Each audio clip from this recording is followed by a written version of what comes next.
Where Winds Meet oyunumuzdan hepinize merhaba dostlar. Oyunu ben Türkçe yaptım abi.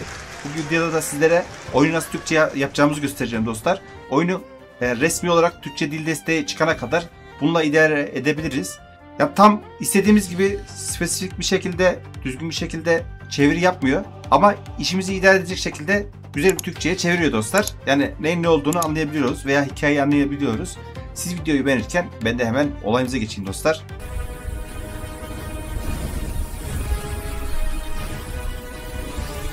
Şimdi dostlar, oyuna girdiğimizde şu şekilde benim arkadaş meditasyon yapıyordu, tam yağmur başladı. Oyuna girdiğimizde ne yapacağız abi? Buradan ESC'ye basacağız. Şuradan alt köşeden çıkış yap diyeceğiz. Sonrasında buradan giriş sayfasına dön diyeceğiz. Yani masa üstüne çık demeyeceğiz. Giriş sayfasına dön diyeceğiz. Sonrasında giriş sayfasına döndükten sonra şu sol altta üçgen var ya, ona tıklayacağız. Buradan dünya şekli var, ona tıklayacağız. Buradan İngilizcenin altında böyle Çince yazı var. Basitleştirilmiş Çince. Onu seçeceğiz. Ya burada sizde Çince harfleri çıkacaktır. Siz bunu seçeceksiniz. Sonra buradan Space'e basıp kaydet diyeceksiniz. Sonrasında oyundan çıkış yapacaksınız abi. Oyundan çıkış yaptık. Sonrasında Lagofest'i açıyoruz abi. Ben bir şöyle kapatayım bunu. Kapat reis. Şimdi Lagofest'i açtık. Bir açılsın Lagofest. Lagofest'i ilk defa kullanıyorsanız işte bilgisayarımdaki oyunları çek dediğinizde sizin bilgisayarınızda yüklü olan oyunları çekiyor. Buradan Where Winds Meet çekiyoruz abi.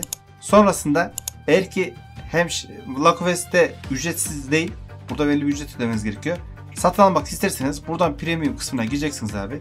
Burada benim size tavsiyem aylığı seçin. Neden aylığı seçecek derseniz belki bir ay içinde oyuna resmi bir Türkçe dil desteği gelir. O yüzden aylık diyeceksiniz. Sonra şuradan indirim kodu kısmına küçük harflerle Famel TV yazıyoruz abi. Fahrettin hocama Lagofest kodunu bizle paylaştığı için teşekkürler. Bu indirim kodu daha ucuza getirmek için kullanacağız. Famel TV Fahrettin hocam, eğer ki Famel TV'de takip etmek isterseniz YouTube'dan takip edebilirsiniz.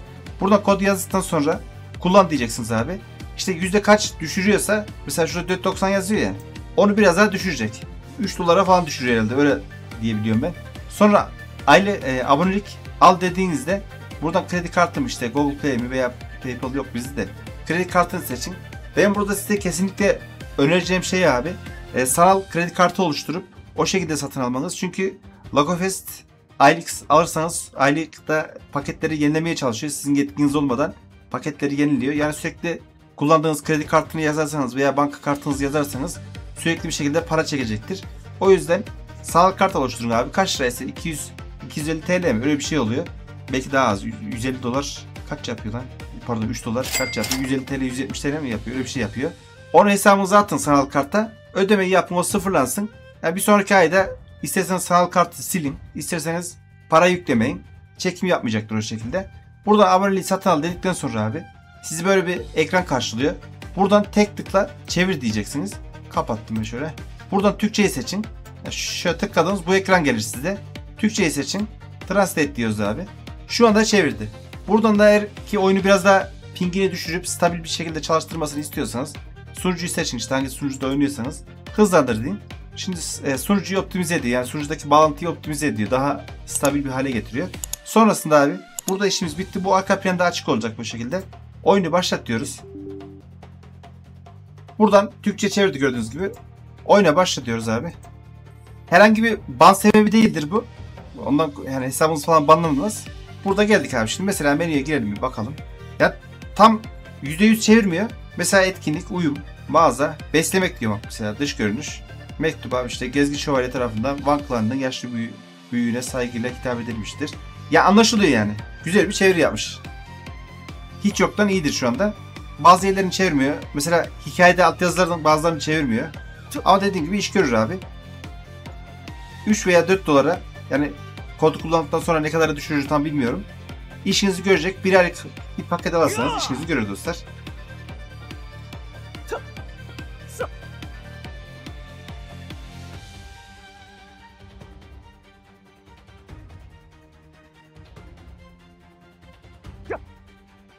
Bu şekilde.